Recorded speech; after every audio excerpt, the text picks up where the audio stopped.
Nobody can effectively be an intercessor if you don't understand how gate systems work in the realm of the spirit.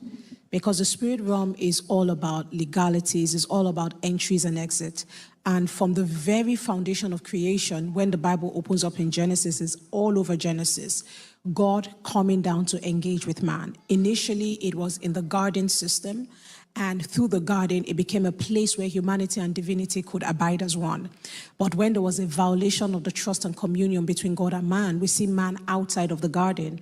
And after that, we begin to see the introduction of things like sacrifices and the building of altars and all of that. But all of those things were still tools by which God could engage with man and enter into our earth system. Now, the thing about Satan is that he is not the author of any spiritual principle, but he knows how to mimic spiritual principles for his advantage. And so he uses that same avenue to be able to enter locations. So as an intercessor, one of the key things that's expedient for you to understand is to know what are the entryways, what are the gates, what are the doors, what are the open places. Because you don't want to be beating against the air. You don't want to even be rebuking what does not exist in the territory. So as an intercessor, it becomes expedient for you to be able to see the things that Apostle Stephanie just spoke about.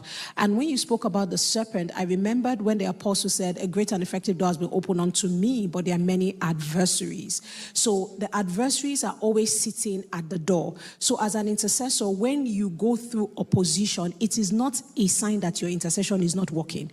As a matter of fact, it is a sign that you are interceding right, because the adversaries are always at the door. Now, the thing is, in the ancient Jewish tradition, or in the way their language worked, the same word for threshold of the door is the same word for serpent.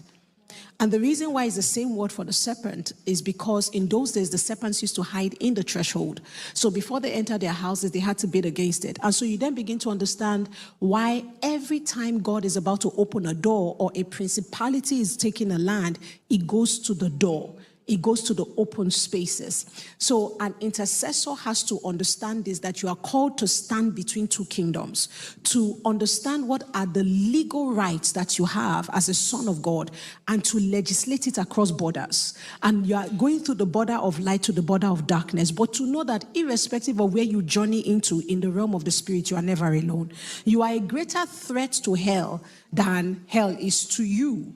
And so understanding this as an intercessor is expedient. However, in what Apostle Stephanie spoke about, there's a critical lesson for us to learn. And she spoke about the fact that they were fasting and praying for 21 days. That is no joke. Some of us pray for 2 hours and we feel like, we have done great intercession. The greatest intercessors are persistent people.